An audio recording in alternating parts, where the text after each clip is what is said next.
I've been a Pokemon fan since I was a kid, but I've somehow never done a Nuzlocke. So, I decided Pokemon Scarlet would be the perfect opportunity to finally try one. If you don't know what a Nuzlocke is, the rules are pretty simple. You can only catch one Pokemon per area, and if a Pokemon faints, it's dead and you must release it. Since there are no random encounters in Pokemon Scarlet, I decided to just use a random number generator to determine which Pokemon I can catch in each new area. Now that the rules are out of the way, let's get into the story of my first ever Pokemon Nuzlocke. I started on my journey by choosing my starter Pokemon, Sir Quaxalot the Quaxly. My new neighbor, Nimona, quickly became my rival after I turned down her offer to become friends. She chose the Fire-type Fuecoco as her starter, and immediately challenged me to a battle to get her revenge. After making quick work of Fuecoco, I learned how to catch Pokemon, and Chonker was added to the team. I leveled up Sir Quaxalot and Chonker by decimating the local wildlife, before running into a new Pokemon that I had never seen before. Naturally, I wanted to kill it. Going into this battle, I didn't realize there was an electric type, so I sent out my already injured Sir Quaxalot, while Chonker was at just 9 health. Luckily, Thundershock was not quite enough to kill Sir Quaxalot, but I did have to use a potion to be able to defeat the wild Palmy. I can't believe the run almost died to this little guy. Next, I investigated the mysterious cry and met the very frail looking Koraidon. I offered him the sandwich that my mom gave me, and he literally went Super Saiyan. I mean, just look at this. It actually looks like a scene from Dragon Ball. I then met Arvin, Koraidon's trainer,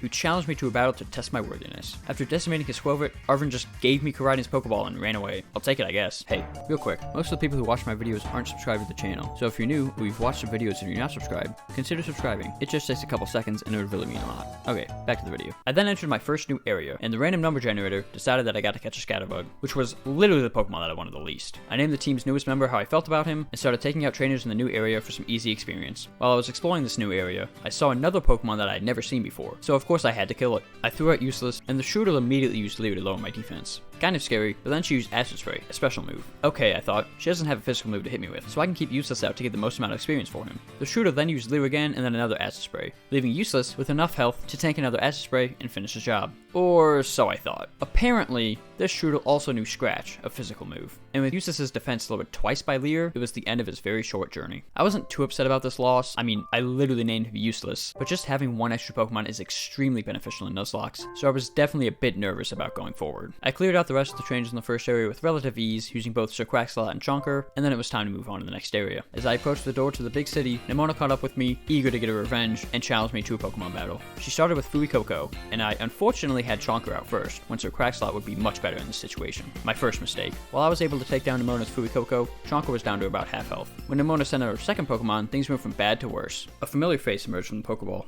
Palmy. The same wild Pokemon that almost ended my run earlier was back, and this time it was in the hands of a champion ranked trainer. Not only did Palmy have a type advantage over my starter, Nimona also terrestrialized it, making it even stronger. This is a mechanic that I literally don't even have access to yet, so in my opinion it's kind of cheating. I healed Chonker for a few turns, as that was really the only thing I could do to keep him alive, because Thundershock did more than half of his health. A few turns in, and Palmy finally low rolled, leaving Chonker with just over half health. This was the only chance I've had all fight to deal damage, so I took it and hoped for another low roll.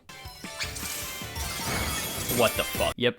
Palmy got a crit. Chonker fell, and it was up to Sir Quaxalot to do the impossible. A Thundershock did about 25 damage, which, while not enough to kill Sir Quaxalot outright, it was more than a potion could heal, and I only had a few super potions in my bag. To add insult to injury, after getting a hit in, Sir Quaxalot got paralyzed from Palmy's ability Static, making the fight look even more impossible. I healed Sir Quaxalot for a few turns before accepting that my attempts were futile, and Sir Quaxalot fell, meaning that the run was over, and Nimona got her revenge. While my first ever Nuzlocke was very short, I did learn some valuable lessons, which I hope to use in my next run. I'm actually streaming my current attempt over on Twitch right now, and I already have a full team and a few badges, so follow me over there if you want to catch my, hopefully more successful, next Nuzlocke attempt. This was a bit of a different style of video than I typically make. I tend to do more live commentary and not as much post commentary, but I actually really enjoyed making this video. If you enjoyed it and you want to see more, be sure to like the video and maybe even leave a comment. Also, consider subscribing if you're not already. And with that, thank you so much for watching, I really do appreciate it, and I will see you next time. Bye bye.